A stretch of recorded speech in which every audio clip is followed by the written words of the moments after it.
You walk into a room and your brain immediately starts scanning. You aren't looking for danger. You are looking for the version of you that fits here. With your boss, you are the polished professional.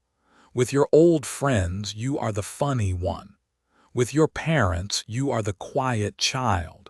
You switch these roles as easily as changing clothes. It feels natural. It also feels like a lie. You spend so much time tailoring your edges to fit into the gaps of other people's expectations that you've started to wonder who is actually left. You feel like a collection of mirrors, reflecting whatever the other person needs to see. People call you adaptable. They call you easy to get along with. But inside, there is a quiet, humming anxiety. You don't actually lack a personality. You've just spent your whole life acting to keep everyone else comfortable, and you're starting to wonder if the acting ever stops. The exhaustion doesn't hit you while you're performing. It hits you the moment you close your front door. You drop your bags. You collapse. The silence of your room is the only place where you don't have to be anyone, but even then the voice remains. You replay the conversations. You analyze your tone. You wonder if you pushed the character too far or if you weren't enough of it. You feel a crushing loneliness, even when you are surrounded by people who adore you, because they don't adore you. They adore the character you built for them. You've become a ghost in your own life. You are the director, the writer, and the lead actor, but you are never the audience. You try to be more authentic, but the fear of a wrong note is paralyzing. It feels safer to be a perfect lie than a flawed truth, but you still don't know why. Psychologists call this phenomenon social masking. In plain English, it is the act of suppressing your natural responses to mimic the social expectations around you. For you, the consequence is a profound disconnection from your own desires. It is like wearing a heavy, velvet costume in the middle of a summer heat wave. It looks beautiful to everyone else, but you are suffocating underneath the fabric. You might think this is a sign of being fake or manipulative. It isn't. This isn't a character flaw. It is a sophisticated survival mechanism. Your brain learned very early on that being yourself was risky.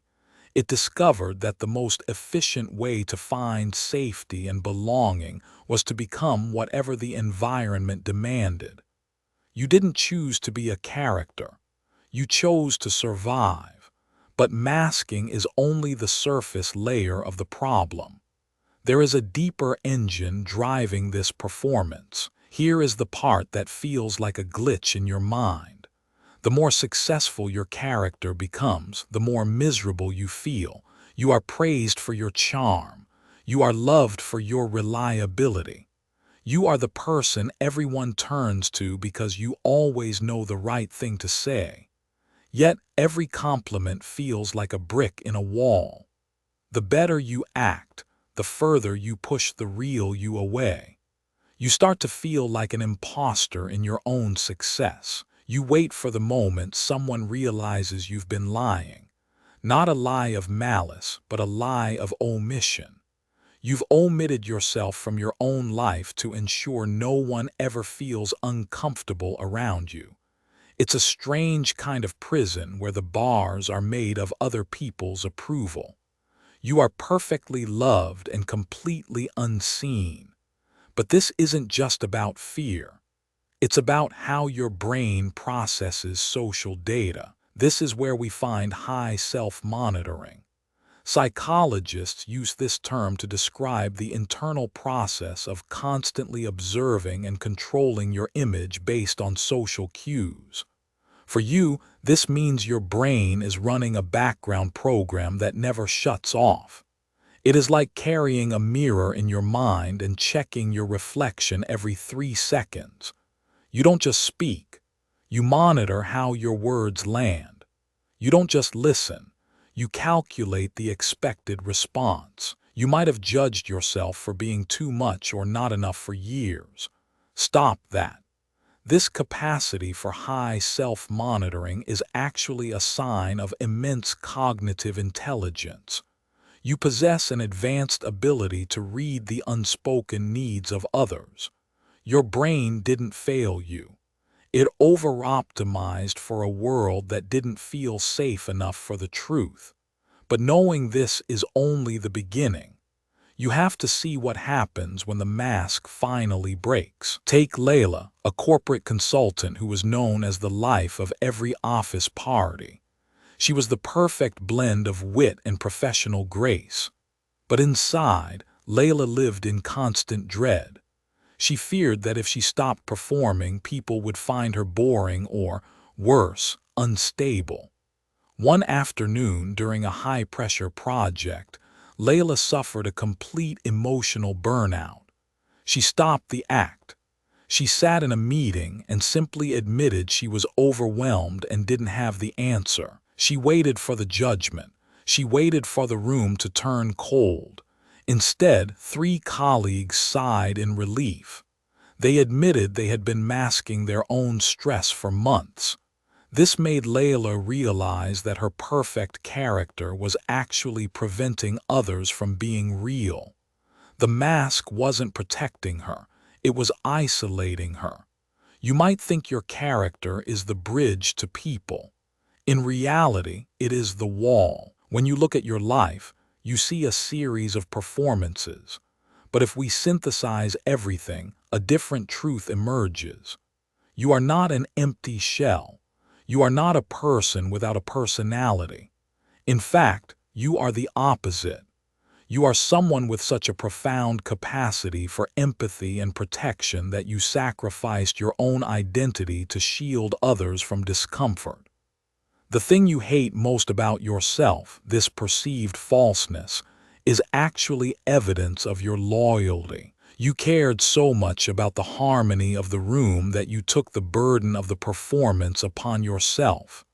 You paid for other people's comfort with your own authenticity.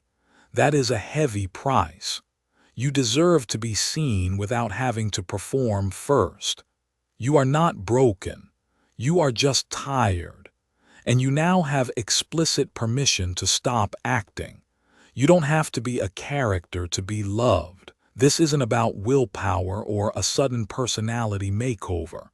It's about re-educating a nervous system that learned the wrong lesson about safety. You start with low-stakes honesty. When someone asks how you are, instead of the characters "I'm great," try "I'm a bit tired today." Here is why this works. You are teaching your brain that small truths do not lead to social rejection. Next, practice somatic checking. When you feel yourself switching characters, pause. Notice the tension in your chest. Your nervous system is flagging a perceived threat. By naming the feeling, you move from the reactive amygdala to the rational prefrontal cortex.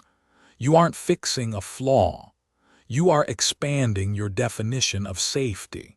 You are returning to a version of yourself that you were always entitled to. It is not a jump. It is a slow walk back to your own skin. You have spent years mastering the art of being whoever people wanted you to be. It is an exhausting way to live. But the fact that you stayed until the end of this video suggests you are ready to be known. Next week, I will show you the psychological mechanism of rejection sensitivity and why your brain interprets a slight change in tone as a total social collapse. Join a community that understands the true mechanisms of human behavior, not just surface-level symptoms. Hit subscribe if you are ready to stop performing and start existing. You have carried the weight of everyone else's comfort for long enough. It is time to let the character go. You can finally just breathe. You are enough exactly as you are without the script. The curtain is closing on the act. Now your real life begins.